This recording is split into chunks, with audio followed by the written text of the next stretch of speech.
All right, welcome to Dual Redundancy, the only podcast where you can hear all latest in television, entertainment news, and Emmy nominations with too many hosts with exactly the same reactions. I'm one of those hosts, David Allen. Another one is Kyle Bridger. I guess I am the other host. I will say I am the surprised to your snubbed. Oh, come on. Even in a COVID year where there's less nominees, more of a chance to get nominated because there's less shows. I'm still snubbed. Yep, you're still snubbed because you are not worthy. If John was here, I was gonna say that he was the rightfully nominated. Oh, I'll take it. The legacy, yeah. John is in the wings tonight. He's still directing the show on Twitch. He's here, a little under the weather, but he is here in spirit, behind the scenes for our 8th annual Emmy nomination reaction special. 8 times we've done this here. We react to the nominations for the Emmy Awards, the 73rd Primetime Emmy Awards, which are going to take place September 19th on CBS and Paramount Plus. These nominations were announced just about 9 hours ago, so they're very fresh. They're brand new. We're going to break them down the best we can with this tight turnaround. These are nominations. I'm going to say it's specific here because it could get confusing, for a very specific time period.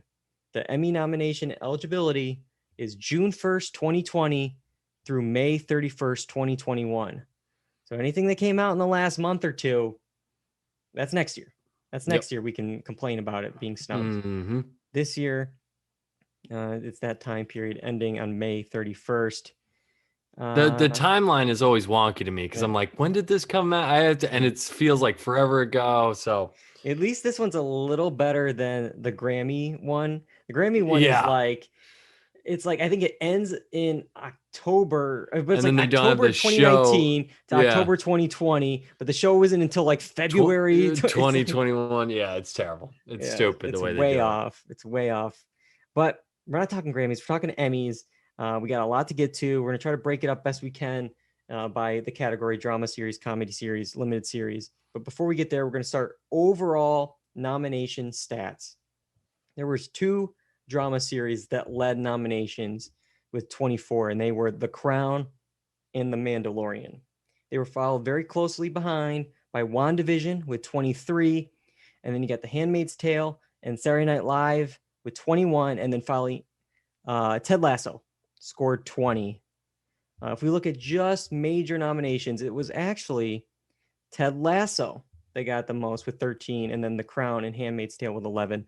Those major nominations are the ones you're going to see in that primetime ceremony: the acting, the writing, the directing, stuff like that. But just overall initial thoughts there, Kyle, with the top 5 or 6 shows nominated, getting, in the 20s. I don't think usually we're that high. I feel like we're more in like the teens. Yeah. And I only have the major ones up, but I remember you said WandaVision was one of the top ones, right? WandaVision was third with 23, right behind Mandalorian and The Crown with 24. I mean, I understand The Crown. The Crown's always there. It's kind of that period piece. It has that nostalgic factor. People love that British stuff. I love The Crown, so I'm right there with them. Surprised by WandaVision. Watching it, we were kind of like, yeah, it's good, but I guess it's all those. It's kind of like the ranked choice voting. It's like the good ones, are kind of in there. You know what I mean? But I am surprised at how many nominations it got. The Mandalorian, very, very popular. So I'm not surprised by that. But as far as major nominations, Ted Lasso, it's at least by my Twitterverse, it's very, very popular.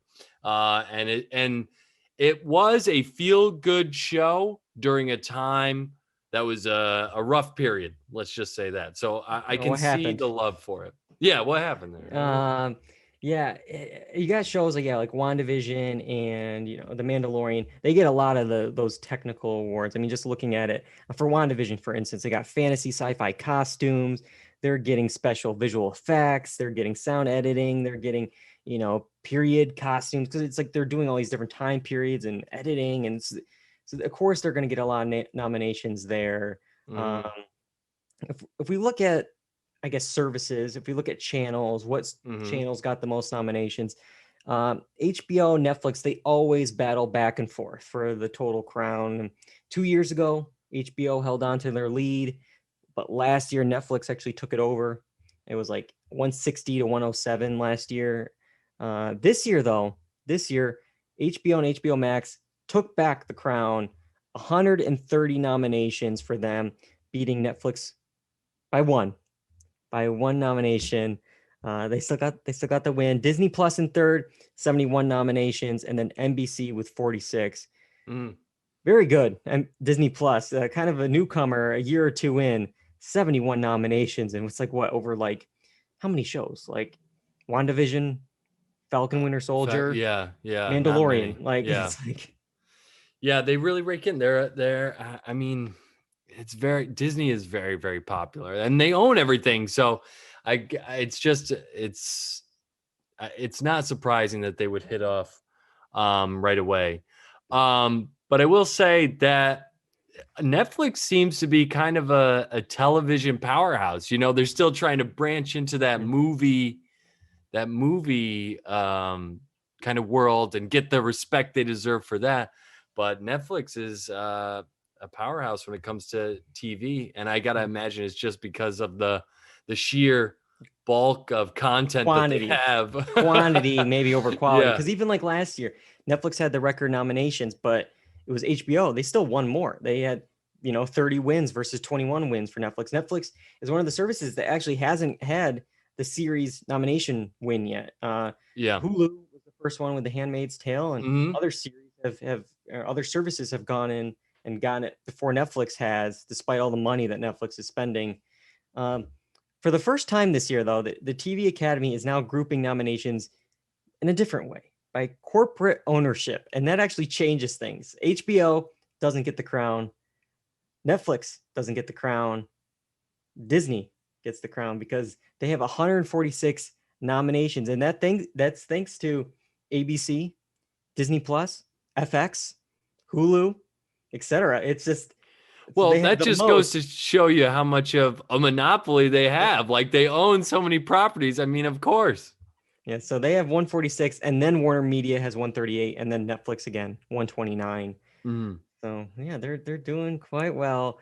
Let's see here. The first one we're going to talk about tonight, drama series. Well, Disney Plus has a show on the list. Hulu has a show on the list. So there's two for Disney right there. Hmm. Let's run through the drama series nominees, and then we'll talk about acting and the snubs and stuff like that. But those nominees are The Boys, Bridgerton, The Crown, The Handmaid's Tale, Lovecraft Country, The Mandalorian, Pose, and This Is Us. All right. Give me your thoughts, Kyle, your reactions. What about this group of drama series? Okay, I've got to be honest. I haven't seen all of them. Okay, but just what I've heard about Bridgerton, I know it was a very popular show, and this is going to be another show that we're going to talk about that was popular as well. But this was in my what I've heard, a very popular show, but not a good show, is what I've heard. So I don't know if the popularity is outweighing the actual content of the show. It's just wild to me to see that. I feel like that's a Shonda Rhimes kind of input there, or like a vote there or something, because I'm surprised by that. Uh Also, I mean, production wise, acting wise, Lovecraft Country, I could see it being there, but as far as the story itself, it's very disjointed, Yeah. kind of all over the place. So uh surprised to see that. And I'm actually surprised to see The Boys. Um Even though I A love good The surprise. That Boys. was a good Yeah. surprise. Yeah, even though I love The Boys, this doesn't seem like their normal Yeah. show that they would go for. So I'm surprised. Like you said, a good surprise, but very interesting to see that Yeah. get a nomination there. Because it's like, well, if a lot of times these sci-fi shows have a hard time breaking in. You have, I mean, Game of Thrones was kind of the exception. A lot of times it was hard for those type of shows to make it into these races. Well, it's like, well, if you're nominating The Mandalorian and WandaVision, it's like you can't nominate The Boys. Like, Yeah. So Yeah, I was glad to see that. That was a nice surprise. It got 5 Yeah. nominations, including one for writing. Definitely. Lovecraft Country. I want to talk a little bit about that one. You brought it up. It got 18 nominations. And that is a great haul for that show, a freshman series that's been canceled. I don't know if you saw this. During the voting period, HBO canceled the series. So this drama series, I guess, is now a limited series because it's not coming back for season 2. Or maybe is it because it got 18 nominations. It got the same amount as Queen's Gambit. It beat other HBO shows like Mare of Easttown and Hacks with nominations. It's like, are they regretting that decision now? I mean, I don't know. It depends on what the ratings were like, or maybe they saw viewership drop off, because I think that was the main problem with the show is, how do I like follow along? Like, what is happening in this show? I mean, I stopped watching because I didn't know. I could not figure out what was going on. I love the performances. The performances are great. And production quality, great. All these things are great. And so I understand the sheer bulk of nominations, but the story itself, the thing that people are going to watch the show for, it's just interesting to me. Yeah, So, I remember dropping out of it too, because it was just like I couldn't follow, because each episode was kind of its own thing, but then there was a little bit of the overarching plot carrying over, and it was hard to, week to week watch it. Maybe it'd work better in a binge. I'm not sure, but didn't the creator like post something on Twitter of like, here's what we would have done for season 2? I think so. Yeah. So I mean, she definitely had thoughts about it, and you mentioned the acting. It got nominations in lead actor, lead actress, supporting actor, supporting actress, guest actor. It had a lot of big nominations, including one for series. I just don't think, if we had the normal year with like the normal shows that we probably would have seen in this category, Succession, Better Call Saul, that kind of stuff. I don't know if it makes like the best drama series. I don't know if it makes that category. I don't know, but maybe it does with all the other categories it's won. Or nominated for. So maybe. I'm going to talk a little bit about the lead acting races. A lot of expected lead actors: Olivia Colman, Elizabeth Moss, Sterling K. Brown, Billy Porter. It's like all these names. It's like, yeah, you expected those. They were coming. You knew. One that I saw people predicting, and then they said was snubbed, was on the short list. I don't know if I agree with this one. The Hollywood Reporter and others reported about having Pedro Pascal of The Mandalorian on the list for lead actor. I've seen all The Mandalorian now, 2 seasons. I think I like the second season a little bit better than the first. There's some great stuff about it. Technical, the effects are cool. Like it's just cool that the world that they're building. I like The Mandalorian as a character. Half the time you could tell me anyone's in that costume and then somebody's doing VO work. He has the mask on for like 85 to 95% of the time. Like, it could be anyone in there. And isn't it acting a lot of like reacting? You can't tell what he's reacting to because he can't see his face. Yeah. But he looks cool. Or maybe the acting is so good you can see it through the Oh, maybe. Maybe. But dude, I don't know. That's like James Earl Jones wasn't sitting in the Darth Vader suit. So yeah, and there's so many stunts involved. It's like, is Pedro Pascal really doing this? Like, it's probably one of the easiest ones to like have a stunt double come in and out of. You would never know. But you know what he should do if he wins? He should come up. He should send a double dressed in the Mandalorian suit, and people are like, "Oh, that's not Pedro Pascal. He's sitting down over there." Well, fake out. It's like when at the Emmys when Donald Glover in Atlanta was Teddy Perkins in the actual episode. They got somebody else to be Teddy Perkins to freak everyone out. Like, wait a minute, who's this person now? Yep. Let's see. one cool stat in the lead acting categories. It's actually a record. MJ Rodriguez, first trans person nominated in lead acting category, first one for Pose. Cool. So there you go. That's a nice cool stat. Mhm. Finally doing something. Some love. Finally for it's always these records where it's like, wait, it's been this in a lead lead category. Yeah, because I was gonna say it wasn't Laverne Cox. So he's either supporting or guest. A guest, acting. I'm not sure exactly what category, but Okay. it's always sad when these like nominations are like, oh, first person in this. It's like these things have been around for 70 years. Yeah. And the Academy is 100 years. It's like, that's not great. But it's not great percentages here. But let's look at the supporting acting races. Pretty much dominated by two shows, The Crown and Handmaid's Tale. If you look at supporting actress, you got 3 from The Crown, 4 from The Handmaid's Tale, and then just one other lone person from Lovecraft Country. And then supporting actor, 3 from Handmaid's Tale and 1 from The Crown. Any thoughts on this? I know you're a Crown guy. Yeah. I actually like the nominations for the Crown. I think they're all well deserved. And because we talked about Gillian Anderson's performance and how you thought it might have been over the top, but I was with it the whole way during the series as I was watching it. So I think it's well deserved. I think she does a great job, and I could actually see her winning it.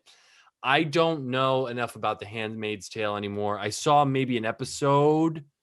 I clicked into an episode this season, but I don't know enough about it anymore to really know what's going on with that show. But it seems to be popular. It could be a very popular show given the circumstances and the political and the social climate of this year. But is it going to be like they're, eating each other? Because there's so many nominated. They got a category split, and normally it's, you got 2 people. Could they split votes? It's like, well, now you got 4 people. It's like that's a lot of people. From what I've heard of The Handmaid's Tale, I haven't seen this season. I've heard mixed things about this most recent season. I think they're on season 4 at this point. It's kind of showing a little fatigue a little bit. But it's still getting a lot of nominations. So there's that. Let's see. One last acting one I want to talk about real quick. Guest actor. I don't know if you saw this here. Don Cheadle got a nomination for Falcon and Winter Soldier. Really, guest actor, we're taking that literally here. 90 seconds. 90 seconds was his cameo in that episode. Don Cheadle's always on these lists. It's like, he doesn't have House of Lies or Black Monday this year for lead actor. So he doesn't have his Showtime shows. Doesn't have a Showtime show to win a nomination. But he got one for Falcon Winter Soldier. That was the only nom, I believe, for the show. And lots of fans were actually disappointed. He was trending an hour later, and then he actually responded with a tweet. Thanks, well-wishers, sorry, haters. I don't really get it either, but on we go. He's even like, I don't know either, but hey, I got a nomination. So I wonder what the lowest amount of screen time and getting a guest actor or actress nomination would be. Because I know in like film, I think Alec Baldwin got one for Glengarry Glen Ross, and it was just one speech, or like a supporting actor nom. Yeah, I feel like it's harder for Oscars because it's like there's only like lead actor, supporting actor. With this, you have guest, and it's like usually it's like I believe it's like one episode, or maybe it's like a certain percentage of the episodes. So it's like there's still plenty of other actors that could have been, I'm sure there was other cameos from the Marvel Cinematic Universe in these shows, but Don Cheadle, I was just gonna make a terrible joke. Don't hate on me, Disney people, but I was gonna make a joke and say that the one dude in WandaVision, Paul Bettany's, when the villain comes in and then there are 2 Paul Bettany's are talking to each other, that the one Paul Bettany should win the guest actor. And then the other one. They get both nominations. One is in lead, one is in supporting, one's in guest. Okay, let's look at snubs for drama series. In any other acting ones that we think should be in there. I'll just say it.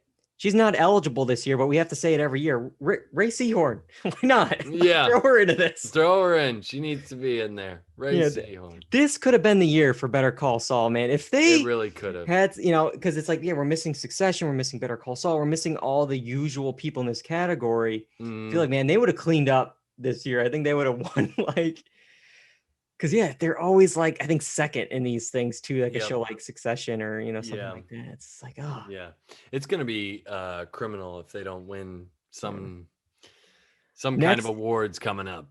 This year might be a weaker year for these categories. Next year is, I think, going to be a bloodbath. It's going to be every show, because it's like, you know, I think Atlanta is going to be coming back, Succession, Better Call Saul, all these shows are probably coming back, and it's just, oh boy, here we go. Yeah. Ozark, I think, will probably be, it's going to be like a lot of stuff up for stuff here. But was the anything stick out with you for snubs? For snubs, was The Undoing that would limited? Be limited. Yeah, okay. Limited. So I mean, snubs, I don't have anything written down from what I looked at. I will say someone had on here Falcon and Winter Soldier on a snubs list, and I'm like, no, what in God's name? No way. It's just because it's a drama series doesn't make it an outstanding drama series. No way, dude. Yeah. I saw some other ones on a list. I don't watch these shows, so I don't know for sure, but I saw a lot of people talking about For All Mankind, In Treatment, Perry Mason. They were hoping for some love for them. One that I was thinking about, I think many people forgotten. I don't know if this is it because it's a British American show or what it is. I don't understand, but it airs on HBO. Industry. Could have maybe got in here somewhere. I don't know. Yeah.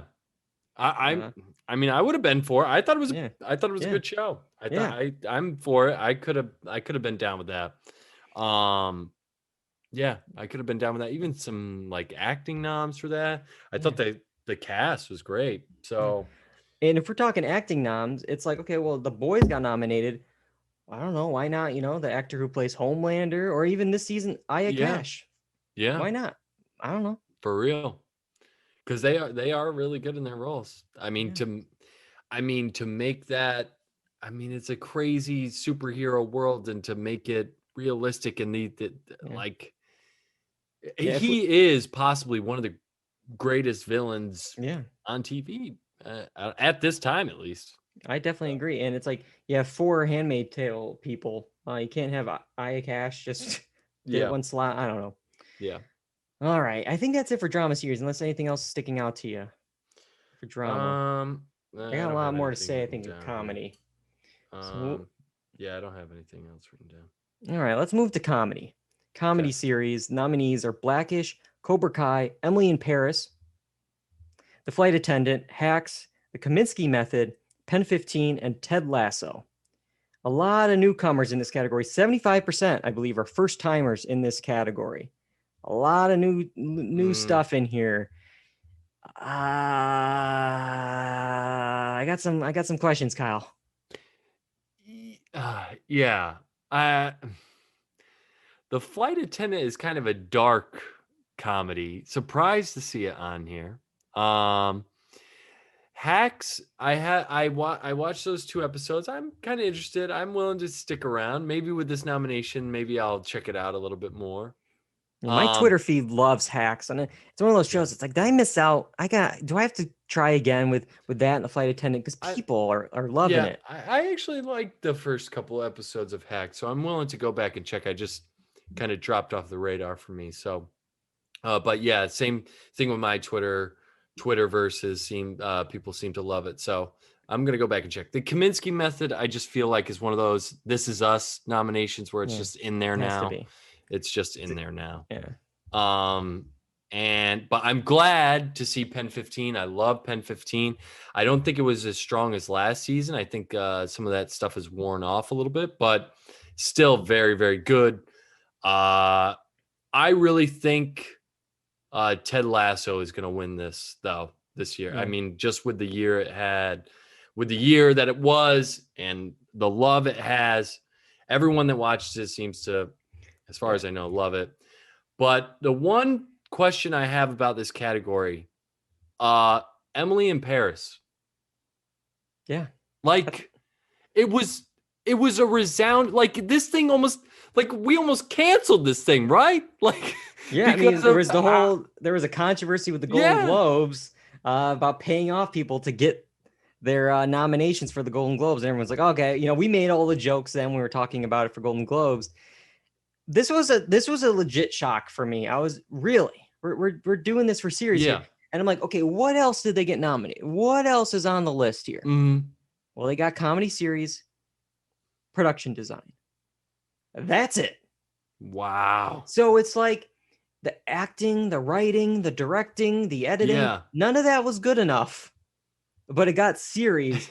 Meanwhile, you have shows like Girls Five Eva, that got a writing nom.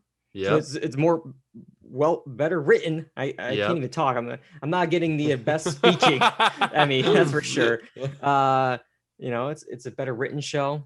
Mm-hmm. Mom on CBS got directing, acting, and editing. So it's like, shouldn't that be in here before Emily in Paris? If all the sums of the parts are better than this, shouldn't the thing at the end be better? Better, it doesn't make any sense. It's like, oh, your report card, A. Oh, you're not getting the top 5 award. Oh, you got a C, B plus, C minus. Yeah, you win. What? Like, doesn't make sense. Yeah, it doesn't make sense to me either. And I just remember this that show just getting panned all over the place. I no interest in watching that show. I'm just maybe people love the idea of Paris. Maybe it reminded them of something. Yeah. When they were watching it. Who knows? Maybe it's something with like the Netflix effect. I don't know. Everyone has Netflix. Everyone's watching it. Because another show that got something here is Cobra Kai. And to me, okay, it makes sense in comedy series because this is a joke nomination. Like, I was like one of the biggest defenders of season 1. I would have rooted for that show. I thought I was pleasantly surprised. This is good show. Okay. Season 2. Okay, it's good. It's all right. Season 3, I could like barely get through, and that's the one it's nominated here. And I don't know if it's just is worn off on me. I don't know what it is. I think it's so over the top. The acting, the writing, it's just not there. One of the best things about the show is one of the actors, and I saw a lot of people are like, oh, Ralph Macchio's on the short list. Oh, he could be in for lead actor here. And I'm like, no. If anyone's going to get a lead actor or any not acting nomination, it's William Zabka. This is his show. He's doing something great with the reversal of his character. We're seeing him now all these years later. I would go with that, but I don't understand the other ones. Again, this is like Emily in Paris, where it's like it got series and 3 tech categories, and it's like, I don't understand how other shows can get acting, writing, and directing, but then it doesn't. It doesn't add up. I don't know, but I know people really love. It's Cobra a popular Kai. Show. It's a popular show. It is a very popular show. And I'm just looking at it, and I saw this stat from, I think it's the Hollywood Reporter. They had the total number of shows that were like submitted this year versus last year, and of course it took a dip. So I don't know if it's like all these nominations are really getting the best crop of nominees this year, because drama series, you're going from, here's the number, 197. That was last year. That's how many drama series were done last year. This year, 133. Comedy was 111, 68 this year. So these numbers are like dropping in like half. So my thing is like, if we're looking at the nominations, why does there have to be 1, 2, 3, 4, 5, 8 nominations? Yeah. Make it 5. Make it 5. If there weren't that many good ones, why have that many? If you're having 8 drama series when there's 200 shows, when there's just over 100 shows, why are you doing 8 again? The sliding scale doesn't work out. And we're going to get to one later that I have an issue with the sliding scale of it not really working out and kind of making a weird category. That's a little tease for the end of a specific category. but yeah, it doesn't make sense for drama and comedy not to limit them. If you look at actually limited series and anthology series, those were about the same. It was 41 last year, 37 this year, and you can kind of see it. It's like that's the strongest category Mm-hmm. of the Mm-hmm. three. Yeah, for sure. So yeah, Mm-hmm. but if we look at acting for comedy, again, there's some names here that these ballots must be in permanent marker. It's just Allison Janney, Anthony Anderson, Mm-hmm. William H. Macy. Mm-hmm. Like Anderson's been on this thing every year since 2015. Macy every year since almost every year since 2014. Years from now, when these shows are canceled, they will still be on this. Like they'll just be, oh well, Yep. we already wrote it in, so it has to be. It has to be there. Well, wasn't this Shameless's last year? It could have been. I don't keep up with it. It could have been 2 years ago, 5 years ago. None of that would surprise me. I'm pretty sure this was Shameless's last year, if I remember correct. So I don't think he'll be on there next year, but we'll see. Yeah, well, yeah, we will see. We'll see next year if William H. Macy gets an but there was a lot of other double nominees when it came to these comedy guys and girls. Adie Bryant is Mm-hmm. up for lead actress in Shrill and also a supporting actress in Saturday Night Live. Mm-hmm. Jean Smart up for lead actress in Hacks, supporting actress limited series for Mayor of Easttown. Mm-hmm. Jason Sudeikis gets some writing nominations as well as a lead actor Mm-hmm. nomination for Ted Lasso. And then Kenan Thompson up for lead actor for Kenan and supporting actor for SNL. Wow. Wow. I 100% agree with that supporting one for SNL. Yeah. He's the That. glue. He is the guy of SNL. Mm-hmm. Lead for Kenan, Yeah, I know. I was top just thinking that five of all when I comedy looked back. series. I don't know. I don't know about that one. Mm-hmm. I'm not sure if I'm buying Yeah, that. I was thinking that as soon because I took a quick look at the lead and I glossed over that because I honestly thought it was for Saturday Night Live, Mhm. not realizing that that would be for like an ensemble cast. So it's surprising to see that he got that nomination for that. But Yeah.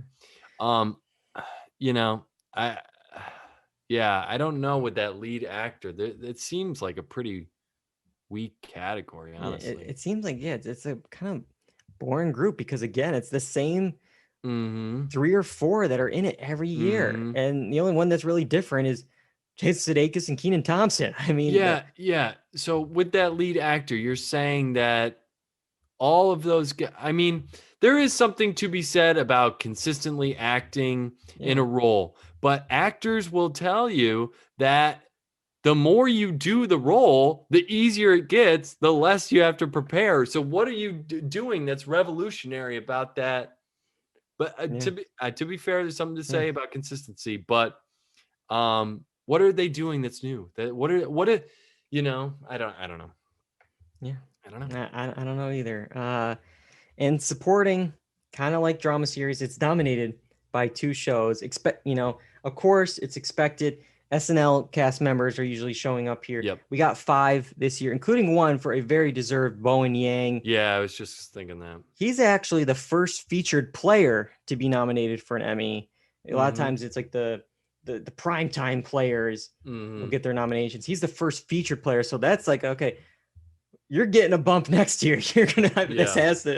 that's to equal something here for Yeah. Bowen to be in the main cast. Mm-hmm. But the other one, I gotta ask you, Kyle. There are 6 nominees in supporting categories for Ted Lasso. That's 40% of the supporting nominees. Those slots are for Ted Lasso. Mm. I guess we'll start off with the men here in supporting actor.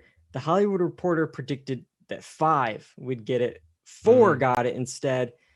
Is anyone sticking out? Are we missing anybody somehow? Could there have been more people nominated from Ted Lasso?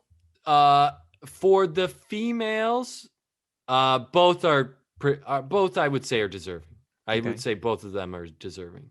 Uh for the males, I really think it could have been reduced down to 2. Okay. Who I are the think the 2? guy I think the guy who plays Roy Kent, so that's Brett Goldstein, does a really good job. And I think you could have done the Nick Muhammad Mm. guy. So Coach Beard and Leslie Higgins can be in there. Especially that Leslie, the Jeremy Swift. I just don't think the character I don't think there's enough of the character in the show to warrant him getting a nomination. So I am surprised by that one. The coach, I mean, I think he has an episode where there's really some heartfelt moments between him and Jason Sudeikis, so I understand that a little bit more. But the Jeremy Swift as Leslie Higgins is an interesting one. The one name I will say that didn't make it from the Hollywood Reporters list to this list, Phil Dunster. Should he be on here? I would have to look this up. I only knew kind of because there's so kind of there's such a big ensemble cast. I don't really know. I believe plays Jamie Tart. Oh no, it's fine. He's fine. He's fine. It's fine that he was left off. Okay. But Ted Lasso, man, what a freshman run here. It actually breaks Glee's record for most Emmy nominations for a freshman comedy by one. So got 20 nominations, huge for Ted Lasso. And this is what one of our listeners at Z Milan, he reached out on Instagram before the nominations and said he was hoping Jason Sudeikis and the Ted Lasso family. So I'm sure he's excited for all this. And speaking of Zach, I have enough thoughts here to make him an honorary co-host tonight. He sent so many great thoughts about all the nominations. I'm going to run through some of the highlights that he said here. Just overall, these are drama, comedy, everything. Gene Smart, hell effing yeah. Keenan, what? Cobra Kai only had noms before for stunt coordination, so maybe Netflix was a good move for it. The Boys, hell effing yeah. A lot of language, Zach. With Boys and Gene Smart. Let's tone it back a little bit. Ecstatic for Marvel got the love, and then Hamilton.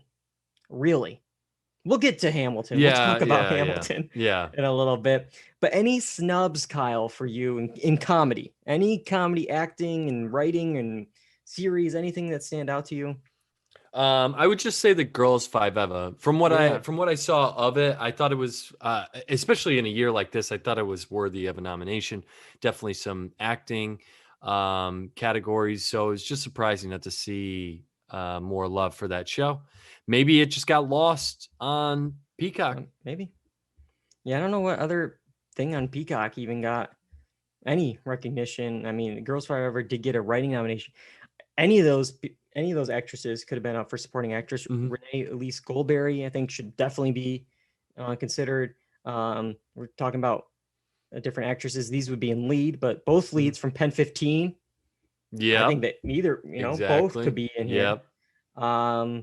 Because that show this year was more, I think, more dramatic. It required more of their acting skills than probably last season, and they're even older now, so it's even a bigger jump for them to play even younger. As that one goes on, it's going to be harder. It's the opposite of those lead actors. They're in comedy. Supporting roles, I think from Made for Love. Let's see, Ray Romano. Getting the tech billionaire Billy Magnuson. Billy Magnuson. I mean, he does a great job with that. with that role. Either of those guys, I think, maybe over the Ted Lasso quad. I don't know. One or two of them. I would be down with that. Because it's one of those things where like there's so many people on SNL that could squeeze in those categories. I think Chloe Fineman from SNL. Definitely. Definitely. The from Hacks, even though I only saw the one or two episodes, Caitlin Olsen, even though this would be more of a make good for Always Sunny because she deserves something for that show. We'll give her a nomination for Hacks this year. Why not? Let's see. I was actually surprised just because they love like stars. They love, celebrities. Surprised no Jim Carrey for his SNL Joe Biden thing. I wasn't a big fan of the impression. I thought it was hit or miss, but like they love I mean, Brad Pitt got like a nomination last year for his like 2-minute cold open as Anthony Fauci. Oh, so it's like if he could get it for that, Jim Carrey can't get it for this, especially when Alec Baldwin got it again for Trump this year, which I think if any of the two are going to get it this year, it's Jim Carrey. But I'm glad you brought up Made for Love. I think that could have been a comedy series, definitely. Yeah, especially over some of these other ones. Yeah. It's surprising. I wonder if some of these shows got lost on the extraneous. It's interesting though, because it's like because Made for Love is on the same app as Hacks. Yeah. You know, so it's like they were on the app. They just didn't get the algorithm right, I guess, for it. And to be fair, I liked Made for Love better than Hacks initially. Yeah, I had some issues as the show went along. But yeah, those first couple. I got 2 more shows. I don't really watch either of them, but I was kind of surprised to not see anything for Master of None, nada, Goose Egg this season. And it came out, it was like they did it right as eligibility ended. But I just wonder if like, was that a downside because there was like no buzz for it because it came out so late, got buried. It was like came out like on a Sunday of Memorial Day weekend. And I don't know if it was like too artsy and not funny this time around to be comedy. That and Mythic Quest. I don't watch it, but I always hear like buzzy episodes from Mythic Quest, you know, but I totally forgot about Master of None. I don't even know if I've seen this I don't think I've seen this past season yet. Yeah. So it's just, it's a little surprising because that was always such a big Emmys. Seriously. Show. All right. We got one last kind of category tonight, and that's limited series. The nominees are I May Destroy You, Mayor of Easttown, The Queen's Gambit, The Underground Railroad, and WandaVision. What do you think of those? I think it's the strongest category for sure. And some of the best shows of the year. I really let me go. Sorry, I'm scrolling up here. I May Destroy You, I think was my favorite show from the past year. I thought it was so well done. I think it deserves a lot of the awards. I hope it wins awards. I hope people don't forget about it, but I think it was a smaller show, hard topic to kind of confront, but I think it should get all the awards because I really, really do think it was one of the best shows, if not this year, even in the past couple of years. It's just really, really good and really well done. But I am surprised to see WandaVision on there. I thought it was interesting, the technique and the style that they used, but I don't know if I would consider it one of the best shows this Our year. Good, Bad, and Watchable team is yelling. They're like, how dare you guys? I know. Read a comic book, why don't you? I know. I'm sorry. I like it. I liked WandaVision. I think I liked WandaVision more than you did. I enjoyed what they did, but you know. Yeah, I mean, this is always one of the toughest, like strongest categories, and to like dominate like it did. I think it's gonna be. I mean, within limited series, there's another tough category, and it's lead actress. I mean, you have Michaela Cole, as you mentioned, I May Destroy You, finally getting some love after the Golden Globes. Just forgot about her for some reason. But her, Cynthia Erivo, Elizabeth Olsen, Anna Taylor-Joy, and Kate Winslet for lead actress. I mean, that's a category. Yeah, that is any other year. It's like, oh yeah, category. Of course, Anna Taylor-Joy for Queen's Gambit. Oh, of course, Kate Winslet for Easttown. And WandaVision. There's so much in this category. This is going to be a tough one, I think. Yeah. It's going to be a tough one to choose because they all did a great job. It's really, really, really hard, man. Yeah. Well, that's not us to decide. The other acting categories in this group, they get a little weird. They get a little funky. Hamilton. Hamilton. Wasn't this a movie at the Golden Globe? I don't like what is going on. This thing here? has been classified so many different ways. Yeah. It was a motion picture at the Golden Globes. At the SAG Awards, it was a TV, movie, or miniseries. And now here, it's technically in like 2 different categories. Technically, it's in the Outstanding Variety Special Pre-Recorded category, but they don't have performing categories for that thing. Yeah. They don't exist. So instead, they were allowed to submit against a lot of other companies' wishes. They were allowed to submit in these limited series, anthology, TV, movie categories. I don't like that. No. I mean, I love Hamilton. I think it's great, but we're also talking about a theater production put on screen. Like it gets into this weird gray area. I don't know. Yeah, because it's taking up a lot of spaces. Overall, it got 12 nominations, but 7 acting nominations over 3 different categories. So there's 2 in lead actor, 2 in supporting actress, and then 3 in supporting actor. And we've mentioned a lot of other people and other shows that could have been in here, but instead, this thing from 2015, 2016 is doing these spots in 2021. Yeah, and I agree with you. And that's nothing to take away. They're awesome performances. I just don't know if they belong in these categories that they're being put in. No, because I mean, one of my biggest gripes with all this is, and it was shared by this Oscar pundit I saw on Twitter, it's a filmed Broadway show. The Tony Awards are where you honor great Broadway performances, and they already did that back in 2016. Yeah, yep. And that's the thing. These performances, these exact performances in 2016 were awarded already by a different body. Now it's the same exact performance. Yeah. With a different, that's where it gets like tricky, because it's like, okay, sure, maybe some of the tech awards can get some love. It's definitely edited differently because it wasn't edited before. It's directed differently. It's the same. The songs are the same. Are you going to give it, is the songs in this going to compete against the new songs written for television this year? No, because, I mean, they were written 2015 and they were awarded by the Tonys and Grammys then. It's just the issue is like there's no category for them, and like because the category I guess would have been best individual performance in a variety program, and that stopped back in 2008. They got rid of that category, so it's like, well, we need to put them somewhere. Okay, I guess we put them here because they wouldn't fit anywhere else. Yeah, I mean, or do you make them not eligible for that category? I mean, I don't know. I don't want to say that's right or wrong. I don't know. I mean, I don't know. Yeah. Because it was really it blurs the lines? Because also, I don't know. That's a tough one.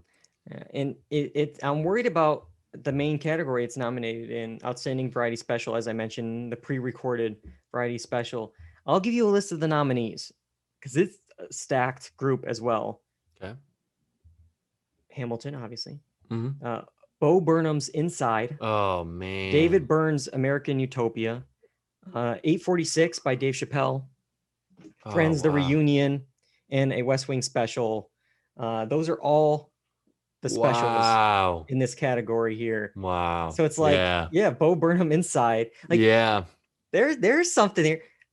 Was Bo Burnham eligible to be in lead actor in a limited series anthology movie? Because if is Dave Chappelle for a stand-up performance, like that's where it gets really tricky, I think. I don't like. I mean, again, I love Hamilton. I love all the performances. I love all of those people, but this is a weird gray area that they are now opening up for, I think, a show that they would like the stars to be there. I'm going to guess that the producers are going to try and get them to do a performance. It's at the end. It's just because it's like, like in the West Wing special, sure, they were doing the same script, but it's so many years later, it's a different performance. Yeah. So why weren't they eligible to be in this category? Yeah. It's I don't like it. I don't like it. Yeah, it's weird. Dark. What? That makes no sense. I'm right there with you. Right there with you, Dark. Yes. But yeah, so let's look at some of the snubs. I mean, these are the things that didn't get nominations over, Hamilton and these other series we've talked about. I got a couple here. I'll mention. I'm working my way through it, but I think Amazon had a really rough time with like cast nominations. We mentioned The Boys, but the Underground Railroad cast got a nomination for series, and it got well deserved for cinematography and music and directing, but again, no cast.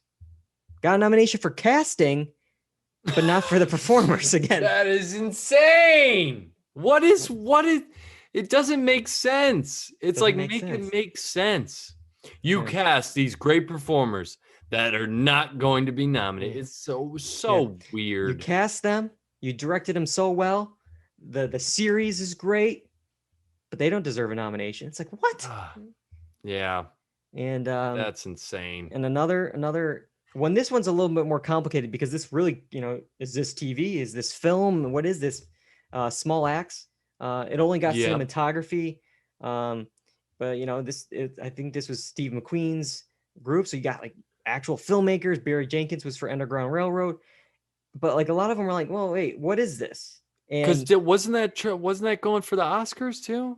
it wasn't for the Oscars, but there were some awards bodies that lead up to the Oscars that considered them film. So like all these lines were blurred, and maybe people thought, hey, that's a movie. That's not here. Oh, that's a podcast. That shouldn't be allowed. Oh, that's a filmed Broadway recording from 5 years ago. It's like, but it just is interesting because none of those actors made it.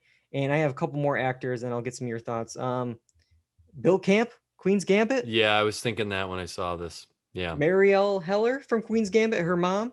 Yeah. I think those could have been in these categories as well. Anything for you, Kyle? Yeah, I was thinking of Bill Camp. That's the one that I thought was missing. I'm actually surprised to see Evan Peters. I mean, I like Evan Peters and I like Mayor of Easttown, but I think the whole reason that they could kill him off was because his character was like not meaningful to the story as a whole. You know what I mean? And I think it was just like a very like buzzy performance. yeah, Literally, I think one of his scenes, I guess, was like everyone was talking about was his drunk scene at the at the bar there, and everyone's like, oh, he's really drunk. It's like, no, he's not, but like he's that good. He's that good at doing it. Yeah. I was just surprised to see that one. But yeah, I would have liked to see Bill Camp. Yeah. And I just have to mention that the guy nominated for "I May Destroy You" is fantastic. Okay. And I'm pretty sure I know what episode was chosen for him, and he's really, really, really good. All right. Let's see. I got one or two more snubs. This one I don't watch, but I heard a lot of people talking about Ethan Hawke for The Good Lord Bird. Mm-hmm. A lot of people were mad that he was like the top of everyone's list. That was for sure getting a nomination. He didn't get one. And then there was kind of a show I think many people forgot. Actually, let me double check real quick. Actually, because now I'm like debating, was this even not eligible before I mentioned it on the podcast and look like an idiot? Nope, it was eligible because it's listed in other categories. Nobody from Fargo. Nobody from Fargo. Wow. Wild. I had some issues, as I mentioned, with that season and with Chris Rock, but Jessie Buckley, I thought, she could have been it. And obviously the ensemble cast, there's so many people that could be nominated. The young teenage girl, I think could have been possibly, nominated. I don't know. In like maybe a supporting role. I think she was fantastic. Because that used to be a huge Emmy contender. And then this year I'm looking, it only got 3: cinematography, music composition, and sound editing. That's it.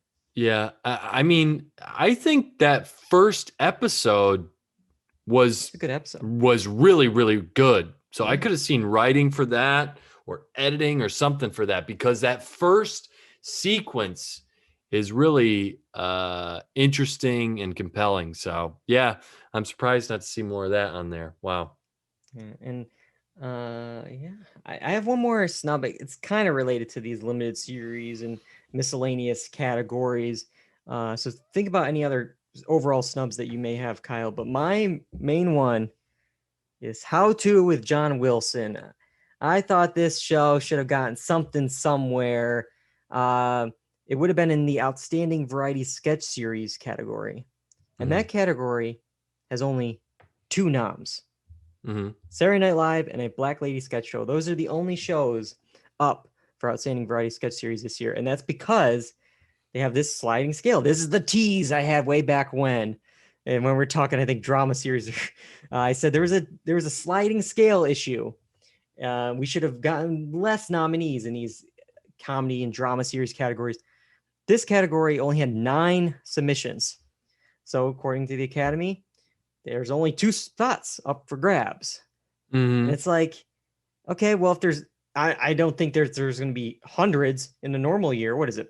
10, 15, 20 in a normal year at the most in this category. Yeah. And we're down to 2. It's like you didn't do that with any of the other categories, with drama series, with comedy series, with limited series. You kept them with 8. And it's like there's other shows besides my John Wilson that could be in here. The Amber Ruffin Show, I guess, was going to be in this category. Yeah. There was the Michael Shea Show on Showtime. There was a lot of other shows that could be in this category. But nope, just 2. SNL, of course, and a Black Lady Sketch Show. Yeah. Yeah, I mean, you like that dry sense of humor because you're really into Nathan For You too, which I think a lot of people were talking about it. It was buzzy. I think it was yeah. I mean, there were parts to those episodes that I liked. I haven't seen all the show, but yeah, I mean, it's an interesting, different type of show. Yeah. So why not try something? Going back to drama series, though, I don't even know if it was eligible, but I know people talk about it a lot. I'll look it up. What do you got? Yellowstone. It might have not been no, it's eligible. up for something here. Outstanding production design for a narrative contemporary program, 1 hour or more. That's I think the one nomination for it. Yeah, but it should be drama. Design. It should be drama because I mean, I think they're going on their 3rd season or something. But I know a lot. At least people I've talked to have really enjoyed the show. I mean, it's led by Kevin Costner. I mean, I don't know. Yeah, it was the one nomination for the show and for Paramount Network. So yeah. All right. Any other things jumping out with you? I think we pretty much covered a lot of the big stories here tonight. The last one I do want to mention, and I do hope he wins. It's not any of the categories we talked about, but Outstanding Variety Talk Series. I hope Conan wins. Oh yeah, because the final year, everybody, I really enjoyed everybody on Twitter kind of rehashing all the old sketches that he had and all of that, and they did reformat the show later on as they went along to try and fit kind of a new format, change with the times. And I do think that's good of him to have done that. So I hope he wins that category. It was a nice surprise to see him in this category, this year, because it's this category, while it's a deserved win for John Oliver, it's so stale. It's the thing every year. For the longest time, it was The Daily Show with Jon Stewart. And then as soon as that was over, last week tonight with John Oliver. And it's just, yep, they're always here. And then, of course, you got, it was Jimmy Kimmel Live or Seth Meyers going to get in this year. And it's like, but the normal, it's like, oh, Stephen Colbert's in it. This one's in it. It's just like, they got to break this up. They got to, and again, like how many variety talk series? There's 5 in here. I mean, was there 10, 15? I don't know, but it's just like, but Conan would be a good one. I would like to see him win. A lot of these guys are normally the hosts, Conan or, Stephen Colbert, Jimmy Kimmel was last year. This year, though, we'll end with this. Cedric the Entertainer is our host for the Emmys. Are you excited for Cedric the Entertainer? Interesting just to see. I mean, I like Cedric the Entertainer from like back in the day, but I don't know what the guy's doing now. It's like, where'd they pick him up from? He's, I think, on the CBS lot doing the Neighborhood. That's yeah, that's right. It's like, it's Monday nights, The Neighborhood. Oh, so join me tomorrow. Oh my God. Okay. But it's like, I these hosting jobs are always thankless. So yeah, But I mean, I wish he him is the an best. entertainer. He Yeah, is an he entertainer. is So he is not only an entertainer, he is the entertainer. yeah, so Okay. there you go. So we'll see how he does on Sunday, September 19th. Emmys will be on CBS and I believe Paramount Plus as well. So we'll of course we have more Emmy coverage this season. We'll do predictions and we'll do a clip show of some of our coverage. A lot more Emmy stuff later on.